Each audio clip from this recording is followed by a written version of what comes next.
The biggest storyline around the United States going into this World Cup group stage clash is not Australia, it's Christian Pulisic. That's what makes this game so interesting. The US opened the tournament with an impressive win over Paraguay, and naturally that performance raised expectations. But this is a very different kind of test. This is not the sort of match that rewards excitement alone. It's the kind of match that asks a much harder question. Can this American team manage a game, stay patient, and win when the conditions are uncomfortable? And if Pulisic is not available, then this becomes the first genuine measure of the squad itself, not just its star power. Coming off that opening victory, the United States arrives with momentum, confidence, and a real opportunity to move a major step closer to the knockout rounds. That matters because in tournament football, the second group game often tells you far more than the first. The opening match can give you energy. The second one starts revealing whether the team actually has balance, depth, and control. Australia comes into this from a very different angle. They may not carry the same attacking talent as the Americans, but they've already shown the qualities that make teams so difficult to face in tournament settings. They are organized, they work relentlessly, they defend with commitment, and maybe most importantly, they are willing to suffer for a result. That combination can be a real problem for a team expected to dominate.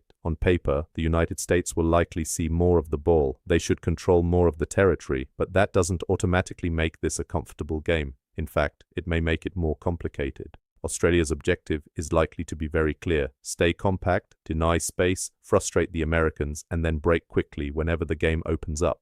Against technically stronger sides, that kind of discipline can turn a match into a mental test as much as a football one. And that brings us straight back to Pulisic. His fitness remains the defining uncertainty around this match. After suffering a calf problem in training and then aggravating it during the win over Paraguay, his availability is still unclear. The coaching staff has said his condition improved throughout the week, but the final decision depends on medical assessments. From a tournament management perspective, this is a fascinating decision. Pulisic is obviously one of the United States' biggest attacking threats. He gives them directness, quality, and the ability to change the rhythm of a match. But World Cups are not won in the group stage. If there is any serious risk of making the injury worse, then protecting him for later rounds could be the smarter call. That is where this becomes bigger than one player. The question is no longer whether Pulisic matters. Of course he does. The real question is whether the US can maintain the same attacking sharpness without him. And tactically, that question opens up some interesting possibilities. If Pulisic does not start, the American approach may actually become more direct. This squad still has players who can stretch a defense with pace and movement, and that could be especially useful against an Australian side expected to defend deep. Sometimes against a compact block, too much finesse can slow you down. Direct running, quicker movement, and earlier penetration can actually be the better solution. But the real tactical danger for the US is not in possession, it's in transition. Australia's biggest threat is likely to come from quick counterattacks. That's where underdogs can suddenly flip the game. Against Turkey,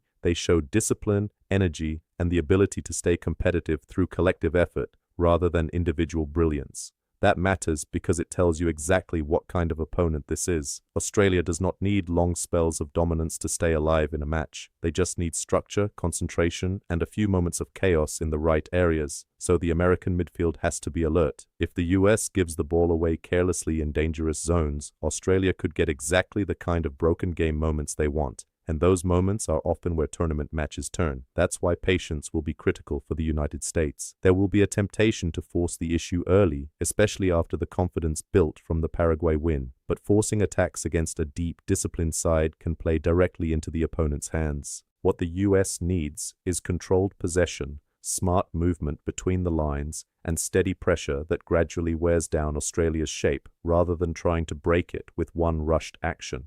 In that type of game, certain players become even more important. Malik Tillman feels like one of them. His value here is very specific. He has composure on the ball, he can operate in tight spaces, and he has the creative instinct needed against an organized defense. When you're facing a compact block, not every touch matters equally.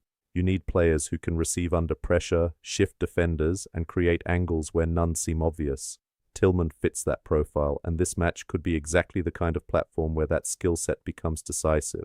Then there's Fowler and Balogun, who comes into this game full of confidence after scoring twice in the opening match. That matters in tournaments. Strikers can build momentum very quickly, and once they do, they begin affecting matches not just with goals, but with belief. Balogun now has an opportunity to turn a strong start into something much more significant. If he delivers again, the conversation around him changes from promising forward to one of the breakout strikers of the competition. For Australia, though, the focus is less about one name and more about the collective. Their strength is the unit itself: defensive discipline, effort, concentration, the ability to stay connected and make the game feel heavy for the opposition. And if they can keep it close for long enough, then the pressure shifts. That is why the first 30 minutes feel so important. If the United States scores early, the entire dynamic changes. Australia would be forced to open up, and that would create more space for the American attack to exploit. In that scenario, the superior attacking quality of the US could really start to show. But if Australia survives that opening phase and keeps the score level, then a very different kind of match begins to develop. Frustration can creep in. The crowd starts sensing tension. Every second ball becomes more significant. Every duel feels heavier. And suddenly the match becomes less about technical superiority and more about who handles discomfort better.